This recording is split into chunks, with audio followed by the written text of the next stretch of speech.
Assalamualaikum dan salam sejahtera. Berjumpa lagi kita pada kali ini.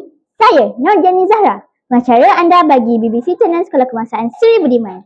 Hari ini saya akan membawakan liputan khas berkaitan Majlis Pelancaran Sambutan Bulan Kemerdekaan dan kempen Kibarkan Jalur Gemilang bagi tahun 2026.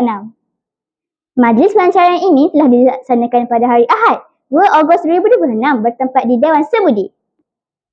Majlis pada hari ini diadakan bagi menyeman semangat patriotisme dan cinta akan negara dalam kalangan murid serta warga sekolah. Majlis ini telah dirasmikan oleh Guru Besar Sebudi Cikgu Muhammad Fazli bin Osman sekaligus menyempurnakan jimit perasmian pelancaran pada hari ini.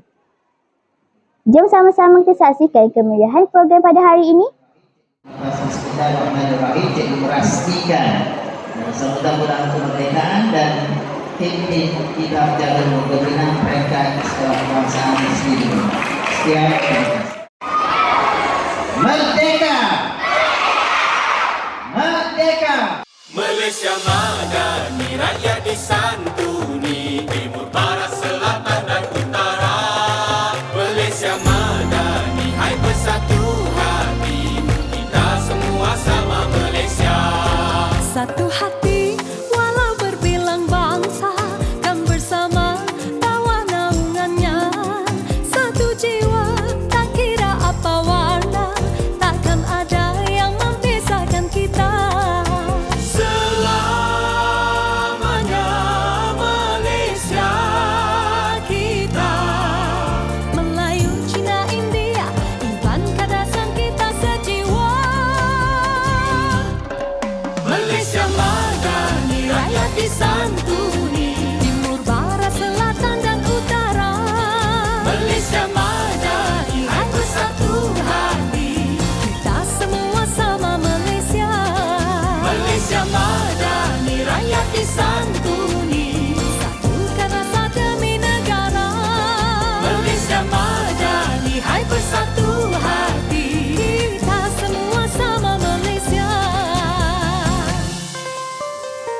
Berdiri megah, selamanya kita bersama. Warisan takkan binasa. Setia gagah bersama kita merdeka. Kita semua anak Malaysia. Selamanya Malaysia Kita Melayu, Cina, India, Iban, Kadasan kita sejiwa. Saya Muhammad Hafiz Zafar.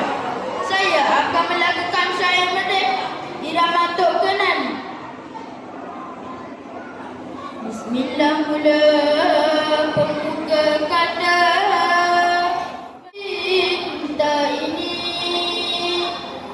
merdeka diwaris hingga kini. Marilah kita tekun belati dada, kita sejahtera bersama Malaysia. Malaysia. Aku berjanji kepada Ibu Pertiwi.